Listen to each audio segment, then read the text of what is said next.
Hi అండి. ఈరోజు recipe వచ్చండి మష్రూమ్ పన్నీర్ కలిపి బిర్యానీ చేసుకుందామండి. దమ్ పెట్టుకుని మ్యాగ్నేట్ చేసుకున్నానండి. మొత్తం మసాలాలు పెరుగు అన్నీ వేసుకుని మ్యాగ్నేట్ చేసుకుని పక్కన పెట్టుకున్నాను ఒక అరగంట క్రితం. అలాగే వాటర్ పెట్టుకున్నానండి. హోల్ గరం మసాలా మొత్తం వేసుకున్నా, పుదీనా కొత్తిమీర ఒక స్పూనుడు అల్లం వెల్లిపాయ పేస్ట్తో సగా అన్నీ వేసుకుని పెట్టుకున్నామండి. ఇప్పుడు రైస్ వేసుకుందామండి.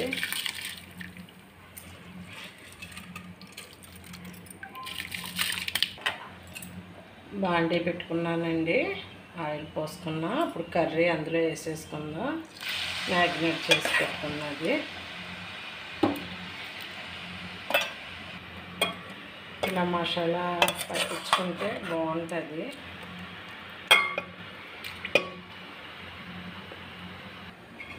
ఒకసారి కలుపుకుందామండి. పన్నీర్ కూడా బలమైందే కదా, పట్టి మష్రూమ్ కూడా మంచిదండి. బాయిల్ అవుతుందండి వాటర్. రైస్ అయిపోయిందండి, ఉడికిపోయింది. తీసేసుకుందాం.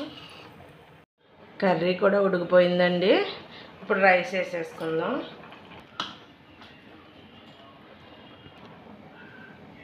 అలా లేయర్లాగా వేసేసుకుందామండి.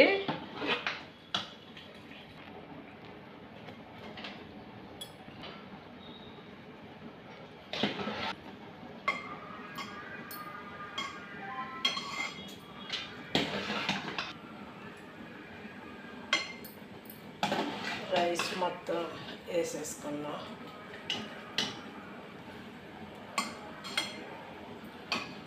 పైనండి చిన్న గ్లాస్ తోటి వాటర్ పోసేసుకుందాం ఉడకడానికి. లైట్గా కొద్దిగా గరం మసాలా కూడా వేసుకుందామండి. కొద్దిగా పుదీనా కూడా వేసుకుందామండి. కొత్తిమీర కూడా కొద్దిగా వేసుకుందాం. లైట్గా ఫుడ్ కలర్ వేసుకుందామండి. కొంచెం బాగా కలర్ఫుల్గా ఉంటుంది. అలాగే కొద్దిగా ఎల్లో కలర్ కూడా వేసుకుందాం. బాగుంటుందండి చూడడానికి కలర్ఫుల్గా. అలాగే 2 స్పూన్లు నెయ్యి కూడా వేసేసుకుందామండి. అప్పుడు బాగుంటుంది రైస్. ఇప్పుడు మూత పెట్టేసుకుందామండి.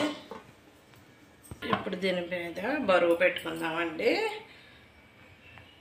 ఒక 10 మినిట్స్ ఇలా ఉంటే బాగా దమ్ అవుద్దండి. అప్పుడు బాగుంటుంది. 10 నిమిషాలు అయిపోయిందండి. చూసుకుందాం.